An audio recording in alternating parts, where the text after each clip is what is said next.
Hey everyone, Adam here, here for ThePlasticArmy, and this is our video explaining what our tabletop session is. So the easiest way to explain this is to kind of give you the play-by-play on my experience with tabletop system. I had never played up until a couple years before. Started out with me watching Nerd Poker on YouTube.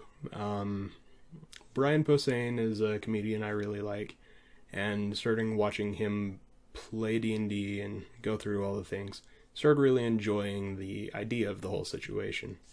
And from there, sometime in there, I started figuring out that 3.5 was just open. You could, like, finding the open game content, I could actually go through and look at creatures and how the game is played and things of that nature. So there was a certain point where I was just like, screw it. I know 4 or 5 people who will play because we're all nerds. And I started a game over Facebook with a couple of coworkers. Started getting into it, and we had 4 or 5 sessions that didn't last very long. We'd get maybe 10, 15 posts in, and then it just kind of died because someone forgot about it or got busy, or I'd move on past someone, and got really confusing, and that it's just the nature of how that kind of worked. It was unfortunate, but it did lead into about 5 of us starting to play over Google Hangouts. And that's where I started actually figuring out the core rules and how you actually play. There's only so much you can glean from watching an online thing without owning the books and things of that nature. Once I started figuring out the core rules, the Google Hangout session started getting better, but schedules are a thing, and since it was just online and a weird pickup session, it didn't last all that long. A couple months past that, I got a small group together to start actually playing, and we'd meet up every Thursday or something like that and have a physical session going. And that is where Tiern started. I started making an actual world for this. I didn't have any of the core books, so that's where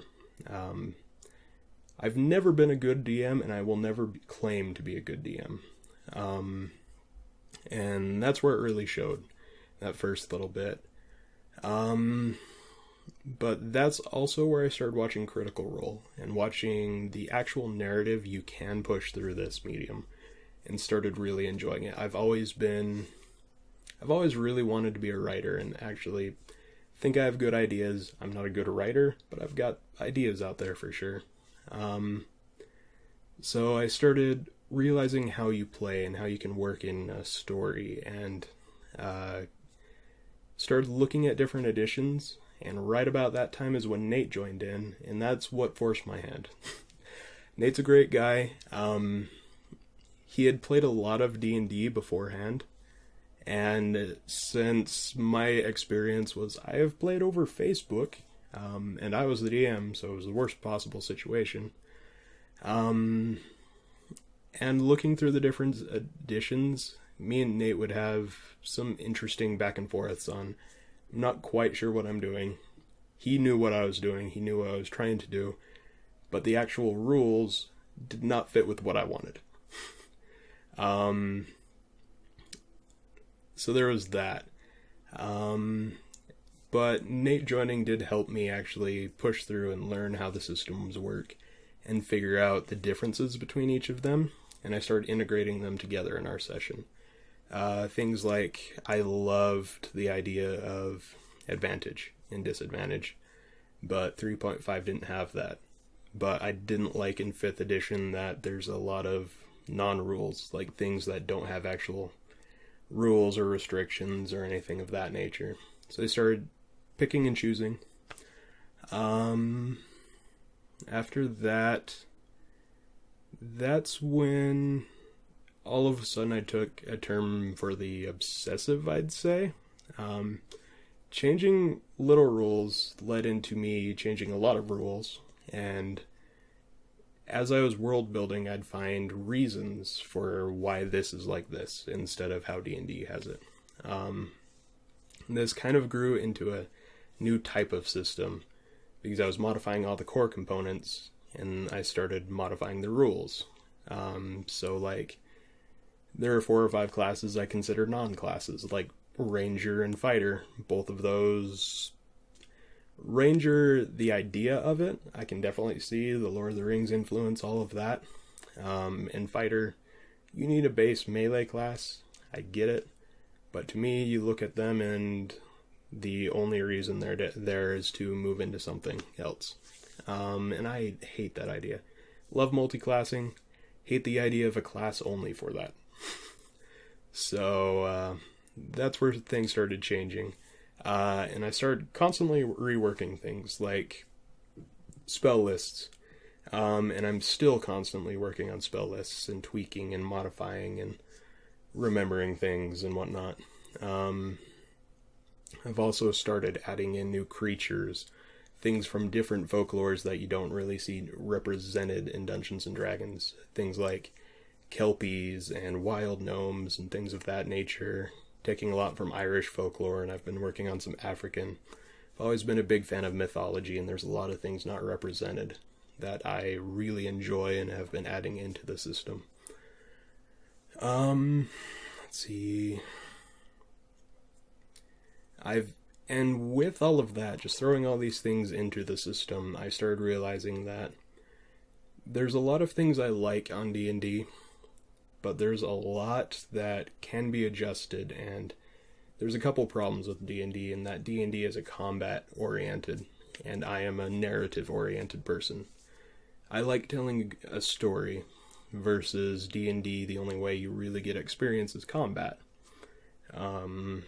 So I just kind of gave up, and I'm using Dungeons & Dragons and Pathfinder and different systems to add in core features and different things, but I tweak and change and get rid of a lot of things. So as you watch these videos, remember, this isn't Dungeons & Dragons anymore. It's got that core bit, but I've messed with everything. I've added roleplay XP and non-combat XP.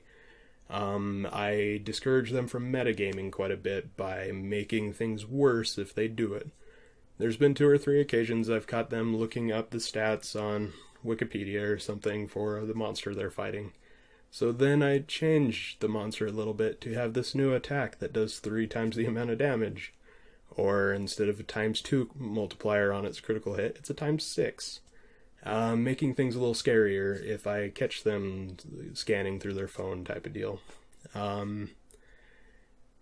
There's a lot of classical lore that I like playing with, like the idea of sirens, and anything from the Iliad and the Odyssey. While classic, there's a lot more potential you can throw into there.